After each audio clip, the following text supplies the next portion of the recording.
I worked at WNET, which is our station in New York. We produced out of WNET Great Performances, which is for those of you who've never seen it, is a series that profiles great artistic work.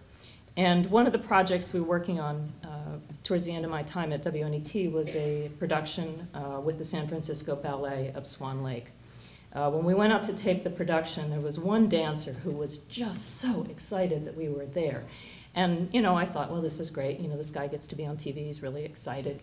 And he said to me, no, he said, I'm really excited that you are here because it's because of you that I became a dancer. He said, I grew up in New York, and he said, I used to do street dancing. And one night I was home and I was slipping through the channels, and I happened to come across Baryshnikov dancing. He said, I had never seen ballet before.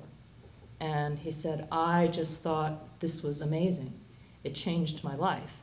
He got himself into the High School for Performing Arts. He started studying ballet, became a principal dancer at the San Francisco Ballet. And here's the great part.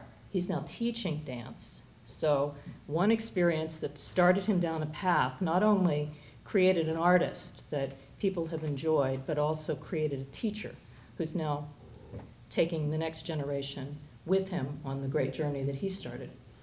But now here's the great part of the story. So I used to tell this story all the time. In fact, we have a little spot that we created with him, and we run it on the air, because I think it really does capture how public television can inspire someone to be more. So I fast forward, I go to PBS. I've worked at PBS for, I don't know, 6 months or so. And one of my board members, who's from the neighboring state of Kentucky, told me that at his station, they share some of the letters that they get from their viewers, and that he had just read this wonderful letter, and he had actually brought a copy of it because he thought it was so powerful, from a woman who had talked about having seen a performance and how much it had moved her.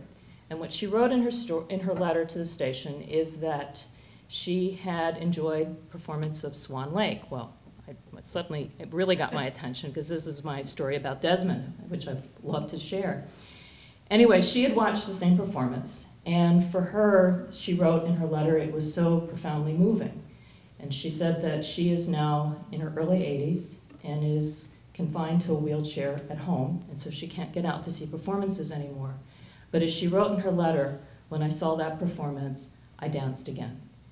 To me, that's what public television represents. It represents inspiring people to consider other aspects and other paths for their life. It also represents an opportunity to bring people back into things that they feel that they've lost. And I think it also enables us to inspire the next generation and continue the education and bind us all together.